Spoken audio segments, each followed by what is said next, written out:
Life Science Limited, partnering for life.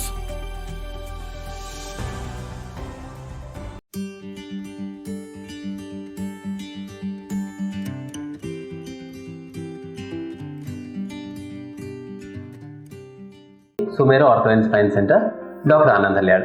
Osteoporosis ಅಂದ್ರೆ ಏನು? Osteoporosis ಅಂದ್ರೆ ಮೂಳೆಗಳು ತೊಳ್ಳಾಗೋದಕ್ಕೆ ನಾವು ಆಸ್ಟಿಯೋಪೊರೋಸಿಸ್ ಅಂತ ಕರಿತೀವಿ. ಅದಷ್ಟೇ ಅಲ್ಲ, ಈ ಪರ್ಟಿಕ್ಯುಲರ್ ಮೂಳೆ ತೊಳ್ಳಾಗೋದ್ರಿಂದ ಏನಾಗುತ್ತೆ ಅಂತ ನಿಮ್ಗೆ ಗೊತ್ತೇ ಆಗೋದಿಲ್ಲ. ಯಾಕಂದ್ರೆ ಅದು ಸೈಲೆಂಟ್ ಕಿಲ್ಲರ್. ಯಾಕಂತಂದ್ರೆ ಒಳಗಡೆಯಿಂದ ಮೂಳೆಗಳನ್ನ ವೀಕ್ ಮಾಡಿಬಿಟ್ಟು ಮೂಳೆಗಳನ್ನ ಫ್ರಾಕ್ಚರ್ ಮಾಡುತ್ತೆ. ಸೊ ನಿಮಗೆ ಗೊತ್ತಾಗೋದು ಆ ಫ್ರಾಕ್ಚರ್ ಆದಾಗ್ಲೇನೆ ಅವಾಗ ಗೊತ್ತಾಗುತ್ತೆ. ಆ್ಯಂಡ್ ಆವಾಗ ಅದನ್ನ ಟ್ರೀಟ್ ಮಾಡಕ್ ಬಹಳ ಕಷ್ಟ ಆಗುತ್ತೆ. ಯಾಕಂದ್ರೆ ಆ ಫ್ರಾಕ್ಚರ್ ಅನ್ನ ಟ್ರೀಟ್ ಮಾಡಿಬಿಟ್ಟು ಆಮೇಲೆ ನಾವು ಮೂಳೆ ತೊಳ್ಳಾಗಿದ್ದನ್ನ ಸರಿ ಮಾಡಿಸ್ಬೇಕಾಗತ್ತೆ. ಇನಿಷಿಯಲಿನೇ ನಾವು ಇದನ್ನ ಡಿಟೆಕ್ಟ್ ಮಾಡಕ್ ಪಾಸಿಬಲ್ ಇರುತ್ತೆ. ಬಟ್ ಡಾಕ್ಟರ್ ಹತ್ರ ಪ್ರಿವೆಂಟಿವ್ ಹೆಲ್ತ್ ಚೆಕಪ್ ಅಂತ ಹೋಗಿದಾಗ ಇದನ್ನ ಕಂಡುಹಿಡಿಯಕ್ ಪಾಸಿಬಲ್ ಇರುತ್ತೆ. ಆಸ್ಟಿಯೋಪೊರೋಸಿಸ್ ಯಾರ್ಯಾರಲ್ಲಿ ಆಗಬಹುದು? ಇದಕ್ಕಿಂತಲೂ ಕೂಡ ಆಸ್ಟಿಯೋಪೊರೋಸಿಸ್ ಯಾರಲ್ಲಿ ಆಗೋದಿಲ್ಲ ಅಂತ ಕೇಳ್ಬೋದು. ಆಸ್ಟಿಯೋಪೊರೋಸಿಸ್ ನಾರ್ಮಲಿ ಗಂಡಸರಲ್ಲಿ ಆಸ್ ವೆಲ್ ಆಸ್ ಹೆಂಗಸರಲ್ಲಿ ಆ್ಯಂಡ್ ಚಿಕ್ಕ ಮಕ್ಕಳಲ್ಲಿ ಕೂಡ ಆಗೋ ಪಾಸಿಬಿಲಿಟಿ ಇರುತ್ತೆ. ಆಸ್ಟಿಯೋಪೊರೋಸಿಸ್ ಯಾಕಾಗತ್ತೆ ಅಂತಂದರೆ, ಮೂಳೆ ಒಂದು ಜೀವ ಇರುವಂಥ ಒಂದು ಪದಾರ್ಥ. ಅದರಲ್ಲಿ ಕಂಟಿನ್ಯೂಸ್ ಟರ್ನ್ ಓವರ್ ಆಗ್ತಾ ಇರುತ್ತೆ. ಮೂಳೆ ಫಾರ್ಮೇಷನ್ ಆಗ್ತಾ ಇರುತ್ತೆ, ಮೂಳೆ ಡಿಪ್ಲೀಷನ್ ಕೂಡ ಆಗ್ತಾ ಇರುತ್ತೆ. ಸೊ ಈ ಪ್ರೊಸೆಸ್ಸನ್ನು ನಾವು ಬೋನ್ ಟರ್ನ್ ಓವರ್ ಅಂತ ಕರಿತೀವಿ. ಯಂಗ್ ಪೇಷಂಟ್ಸಲ್ಲಿ ಈ ಬೋನ್ ಟರ್ನ್ ಓವರಲ್ಲಿ ಫಾರ್ಮೇಷನ್ ಚೆನ್ನಾಗಿರುತ್ತೆ, ಡಿಸ್ಟ್ರಕ್ಷನ್ ಅಷ್ಟೊಂದು ಆಗ್ತಾ ಇರೋದಿಲ್ಲ. ಏಜ್ ಪ್ರೊಸೀಡ್ ಆಗ್ತಾ ಇದು ಫಾರ್ಮೇಷನ್ ಅಷ್ಟೊಂದು ಆಗೋದಿಲ್ಲ, ಫಾರ್ಮೇಷನ್ ಕಡಿಮೆ ಆಗುತ್ತೆ, ಡಿಸ್ಟ್ರಕ್ಷನ್ ಜಾಸ್ತಿ ಆಗೋಕ್ಕೆ ಶುರು ಆಗುತ್ತೆ. ಸೊ ಅದರಿಂದ ಈ ಪರ್ಟಿಕ್ಯುಲರ್ ಕಂಡೀಷನ್ ಆಗೋ ಸಾಧ್ಯತೆ ಇರುತ್ತೆ. ಇವಾಗ ತೊಂದರೆಯಲ್ಲಿ ಮೆನಿ ಎ ಟೈಮ್ಸ್ ಬೆನ್ನು ನೋವು ಬರ್ಬೋದು, ಆಮೇಲೆ ಹಂಚ್ ಬ್ಯಾಕ್ ಅಂದರೆ ಗೂನ್ ಆಗ್ಬೋದು. ಅದು ಬಿಟ್ಟರೆ ಫ್ರೀಕ್ವೆಂಟ್ ಫ್ರಾಕ್ಚರ್ಸ್ ಆಗ್ಬೋದು. ಈ ಕಾಯಿಲೆ ಯಾರಲ್ಲಿ ಬರ್ಬೋದು? ಈ ಕಾಯಿಲೆ ಹೆಣ್ಮಕ್ಳಲ್ಲಿ ಬಹಳ ಸಾಧ್ಯತೆ ಇರುವಂಥ ಕಾಯಿಲೆ. ಆಮೇಲೆ ಸೆಡೆಂಟರಿ ಲೈಫ್ ಸ್ಟೈಲ್, ಏನು ಎಕ್ಸಸೈಸಸ್ ಮಾಡದೇ ಇರೋರಿಗೆ ಬರ್ಬೋದು. ನ್ಯೂಟ್ರಿಷಸ್ ಫುಡ್ ತುಳದೇ ಇರೋರಿಗೆ ಬರ್ಬೋದು. ಆಲ್ಕೋಹಾಲ್ ಆ್ಯಂಡ್ ಸ್ಮೋಕಿಂಗ್ ಇದ್ದವ್ರಿಗೆ ಬರೋದಂತೂ ಡೆಫಿನೆಟ್ಲಿ ಪಾಸಿಬಲ್ ಇರುತ್ತೆ. ಅದು ಬಿಟ್ಟರೆ ಸರ್ಟನ್ ಕ್ರಾನಿಕ್ ಡಿಸೀಸಸ್, ಅಸ್ತಮಾ ಇದ್ದವ್ರು ಬರ್ಬೋದು, ಸೋರಿಯಾಸಿಸ್ ಇದ್ದವ್ರಿಗೆ ಬರ್ಬೋದು, ಅಥವಾ ರುಮಟಾಯ್ಡ್ ಆರ್ಥರೈಟಿಸ್ ಟ್ರೀಟ್ಮೆಂಟ್ ಇದ್ದವ್ರಿಗೆ ಬರ್ಬೋದು, ಸ್ಟಿರಾಯ್ಡ್ ಇಂಟೇಕ್ ತಗೊಳ್ಳೋರಿಗೆ ಬರ್ಬೋದು. ಆಮೇಲೆ ಮಿಲ್ಕ್ ಆ್ಯಂಡ್ ಮಿಲ್ಕ್ ಪ್ರಾಡಕ್ಟ್ಸ್ ಕಡಿಮೆ ತಗೊಂಡವ್ರಿಗೂ ಕೂಡ ಬರೋ ಸಾಧ್ಯತೆ ಇರುತ್ತೆ. ಮೆನೋಪಾಸ್ ಆದ್ಮೇಲೆ ಬರೋ ಪಾಸಿಬಿಲಿಟಿ ಜಾಸ್ತಿ. ಮೇಲ್ಸ್ ಆಫ್ಟರ್ ಏಜ್ ಆಫ್ 60 ಬರೋ ಪಾಸಿಬಿಲಿಟಿ ಇರುತ್ತೆ. ಆಸ್ಟಿಯೋಪೊರೋಸಿಸ್ ಕಂಡುಹಿಡಿಯಕ್ಕೆ ಸಾಧ್ಯ ಇದೆಯಾ? ಆಸ್ಟಿಯೋಪೊರೋಸಿಸ್ ಕಂಡುಹಿಡಿಯಕ್ಕೆ ಡೆಫಿನೆಟ್ಲಿ ಸಾಧ್ಯ ಇದೆ.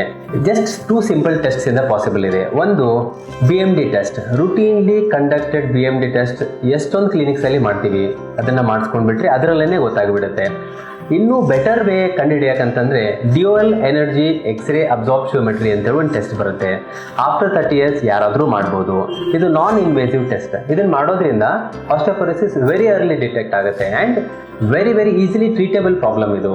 ಸೊ ಎಲ್ಲರೂ ಪೋಸ್ಟ್ 30 ಐದರ್ ಒಂದು ಸಿಂಪಲ್ BMD ಟೆಸ್ಟ್ ಅಥವಾ ಒಂದು ಡ್ಯೂಯಲ್ ಎನರ್ಜಿ ಎಕ್ಸ್ರೇ ಅಬ್ಸಾರ್ಪ್ಷಿಯೋಮೆಟ್ರಿ ನಿಮ್ಮ ಆರ್ಥೋಪೆಡಿಕ್ ಡಾಕ್ಟರ್ ಮೀಟ್ ಮಾಡಿದರೆ ಅವ್ರು ನಿಮ್ಗೆ ಗೈಡ್ ಮಾಡ್ತಾರೆ. ಇದನ್ನು ಮಾಡೋದ್ರಿಂದ ಎಷ್ಟು ಮಟ್ಟಿಗೆ ಆಸ್ಟಿಯೋಪೊರೋಸಿಸ್ ಆಗಿದೆ ಆ್ಯಂಡ್ ಎಷ್ಟು ಅದನ್ನು ಈಸಿಲಿ ತಡೆಗಟ್ಟಬಹುದು ಅಂತೇಳಿ ಆರಾಮಾಗಿ ಗೊತ್ತಾಗುತ್ತೆ ನಿಮಗೆ. ಆಸ್ಟಿಯೋಪೊರೋಸಿಸ್ನ ಹೇಗೆ ನಾವು ತಡೆಗಟ್ಬೋದು?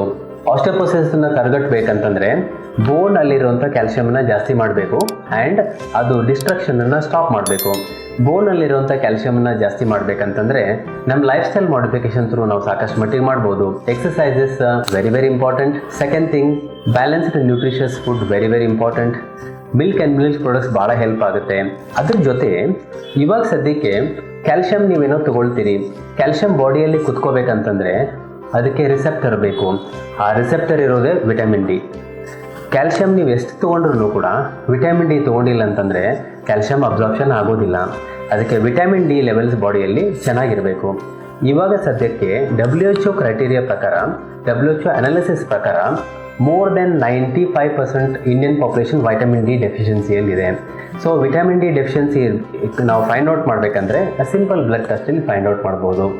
ಆಮೇಲೆ ಪರ್ಟಿಕ್ಯುಲರ್ ವಿಟಮಿನ್ ಡಿ ಡೆಫಿಷಿಯನ್ಸಿಯನ್ನು in the form of capsule ಅಥವಾ ಸಿರಪ್ ಅಥವಾ ಚೂಯಬಲ್ ಟ್ಯಾಬ್ಲೆಟ್ ಅಥವಾ ಪೌಡರ್ ಥ್ರೂನು ಕೂಡ ನಾವು ತೊಗೊಂಡ್ರೆ vitamin D according with calcium ಎರಡೂ ಜೊತೆಗೆ ಆಸ್ಟಿಯೋಪೊರೋಸಿಸ್ ಕಂಡೀಷನನ್ನು ನಾವು ತಡೆಗಟ್ಟಕ್ಕೆ ಪಾಸಿಬಿಲಿಟಿ ಇದೆ. ಕ್ಯಾಲ್ಶಿಯಂ ರಿಚ್ ಪದಾರ್ಥಗಳು ನಮಗೆ ನಮ್ಮ ಮನೆಯಲ್ಲಿ ಸಾಕಷ್ಟು ಇರುತ್ತೆ. ಒಂದು green leafy vegetables, carrot, spinach, ಚೀಸಲ್ಲಿ, ಟೋಫು, ಇವೆಲ್ಲ ಸಾಕಷ್ಟು ಕ್ಯಾಲ್ಶಿಯಂ ಇರುತ್ತೆ. ಇದನ್ನು ನೀವು ಡೈಲಿ ಕನ್ಸಂಪ್ಷನ್ ಮಾಡೋದ್ರಿಂದ ನಿಮ್ಮ ಆಸ್ಟಿಯೋಪೊರೋಸಿಸ್ ಬರೋ ಸಾಧ್ಯತೆಗಳು ಸಾಧ್ಯದಷ್ಟು ಮಟ್ಟಿಗೆ ಕಡಿಮೆ ಆಗುತ್ತೆ. ಆಸ್ಟಿಯೋಪೊರೋಸಿಸ್ ಬಂದ ಮೇಲೆ ಟ್ರೀಟ್ಮೆಂಟ್ ಬಹಳ ಸಿಂಪಲ್ ಆಗಿರುತ್ತೆ. ಎವ್ರಿ ಡೇ ಕ್ಯಾಲ್ಸಿಯಂ ರಿಕ್ವೈರ್ಮೆಂಟ್ ಬಾಡಿಗೆ ಬೇಕಾಗಿರೋದನ್ನ ನಾವು ತಗೊಂಡ್ರೆ ಅದರಿಂದ ಕ್ಯಾಲ್ಸಿಯಂ ಜಾಸ್ತಿ ಆಗಕ್ಕೆ ಶುರು ಆಗುತ್ತೆ. ಆಮೇಲೆ ಕ್ಯಾಲ್ಸಿಯಂ ಡಿಪ್ಲೀಷನ್ ಸ್ಟಾಪ್ ಮಾಡಕ್ಕಂತೇಳಿ ಸರ್ಟನ್ ಅದರ್ ಮೆಡಿಕೇಶನ್ಸ್ ಬರುತ್ತೆ. ಅದನ್ನು ಕೂಡ ಕೊಟ್ಟಾಗ ಸಾಕಷ್ಟು ಮಟ್ಟಿಗೆ ಬಾಡಿಯಲ್ಲಿ ಕ್ಯಾಲ್ಸಿಯಂ ಡಿಪಾಸಿಟ್ ಆಗಕ್ಕೆ ಶುರು ಆಗುತ್ತೆ. ಹನುಮಂತ ನಗರದಲ್ಲಿ ಇರೋದು, ಬನಶಂಕರಿ ಫಸ್ಟ್ ಸ್ಟೇಜ್ ಬ್ಯಾಂಗ್ಳೂರ್ಲಿ ಇರೋದು. ಏನಾದರೂ ನಿಮಗೆ ಆಸ್ಟಿಯೋಪೊರೋಸಿಸ್ ರಿಲೇಟೆಡ್ ಅಥವಾ back pain and knee pains related ಏನಾದರೂ ನಿಮಗೆ ಹೆಲ್ಪ್ ಬೇಕಾಗಿದ್ರೆ ನಾನು ಇಲ್ಲಿದ್ದೀನಿ. Sumeru ortho and spine centre, doctor Anand Halyal. ಈ ಇನ್ಫಾರ್ಮೇಶನ್ ನಿಮಗೆ ಸಾಧ್ಯ ಮಾಡಿಕೊಟ್ಟಿದ್ದು ಮೆಡಿಕಲ್ ಇನ್ಫಾರ್ಮೇಶನ್ ಕ್ಲಿಯರ್ ಅಂತ ಒಂದು ಸಂಸ್ಥೆ. ಈ ಚಾನಲ್ನ ಸಾಧ್ಯದಷ್ಟು ಮಟ್ಟಿಗೆ ಲೈಕ್ ಮಾಡಿ, ಸಬ್ಸ್ಕ್ರೈಬ್ ಮಾಡಿ, ಆಮೇಲೆ ಶೇರ್ ಮಾಡಿ. ನಮಸ್ಕಾರ. Thank you very much.